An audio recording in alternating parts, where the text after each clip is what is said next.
શ્રી હરિ દોસ્તો, આજના આ પવિત્ર વિડીયોમાં આપણે વાત કરીએ છીએ યોગીની એકાદશીની પાવન વ્રત કથા, જે જીવનના સર્વ પાપોનો નાશ કરતી માનવામાં આવે છે।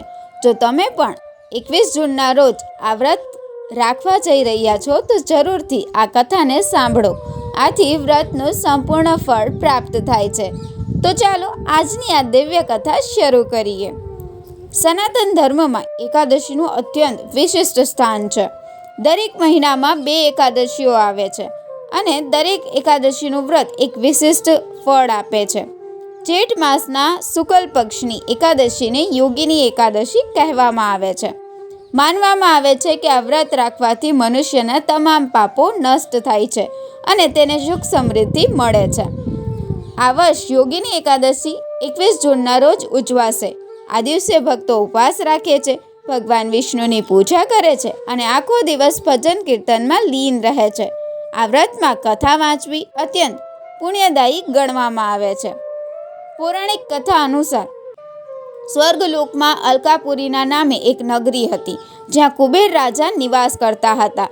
તેઓ ભગવાન શિવના પરમ ભક્ત હતા અને દૈનિક શ્રદ્ધાથી શિવજીની પૂજા કરતા હતા। તેમના માટે હેમમાળી નામનો એક માળી પુષ્પ ચઢાવવાનું કાર્ય સંભાળતો હતો। એક દિવસ હેમમાળી પોતાની સુંદર પત્ની વિશાલાક્ષી સાથે વિહારમાં એટલો મગ્ન થઈ ગયો કે સમયસર પુષ્પ લાવવાનું ભૂલી ગયો। બપોર સુધી પુષ્પ ન મળતા કુબેરે પૂછપરછ કરાવી। સૈનિકોએ કારણ જણાવતા રાજા ખૂબ ક્રોધિત થયા। હે માળી, તું મારા પૂજનીય શિવજીનું અપમાન કર્યું છે, તેથી હું તને શ્રાપ આપું છું કે તું પૃથ્વી પર જઈને કુષ્ટી બનશે, એટલે કે કોઢમય બનશે અને તારી પત્નીથી વિયોગ સહન કરવો પડશે। શ્રાપના પરિણામે હેમમાળી પૃથ્વી પર આવી ગયો અને કોઢમય જીવન જીવા લાગ્યો। તેની પત્ની પણ ભિક્ષાન એટલે કે ભિખારણની જેમ જીવી રહી હતી। બંનેના જીવનમાં ખૂબ દુઃખ હતું।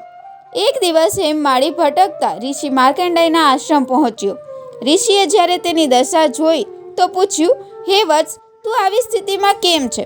ત્યારે હેમમાળીએ આખી ઘટના ઋષિને કહી। ઋષિ બોલ્યા, હે માળી, તારા પાપોનો પ્રાયશ્ચિત તો ત્યારે થશે જ્યારે તું જેઠ માસમાં શુક્લ પક્ષની યોગીની એકાદશીનું વ્રત કરશે। ઋષિની આજ્ઞાથી હેમમાળીએ યોગીની એકાદશીનું વ્રત શ્રદ્ધાથી રાખ્યું। વ્રતના પવિત્ર ફળથી તેનું કુષ્ઠ રોગ દૂર થયું અને તે પાપ મુક્ત બન્યો। છેલ્લે તે સ્વર્ગલોક પાછો ગયો અને પોતાની પત્ની સાથે સુખપૂર્વક જીવન વિતાવ્યું। યોગીની એકાદશીની આ પવિત્ર વ્રત કથા આપણને શીખવે છે કે જો આપણે પોતાની ભૂલોનું પ્રાયશ્ચિત સાચા હૃદયથી કરીએ તો ભગવાન અવશ્ય ક્ષમા કરે છે। આ વ્રત માત્ર ઉપવાસ નથી, પણ આત્મશુદ્ધિનો માર્ગ છે। જો તમને આ કથા ઉપયોગી લાગી હોય તો કૃપા કરીને લાઈક કરો, શેર કરો અને અમારી ચેનલને સબસ્ક્રાઈબ કરવાનું ભૂલતા નહીં। કમેન્ટમાં હરિ ઓમ જરૂર લખો, જેથી આ પવિત્ર વ્રતનો પુણ્ય સૌ સુધી પહોંચે। ધન્યવાદ।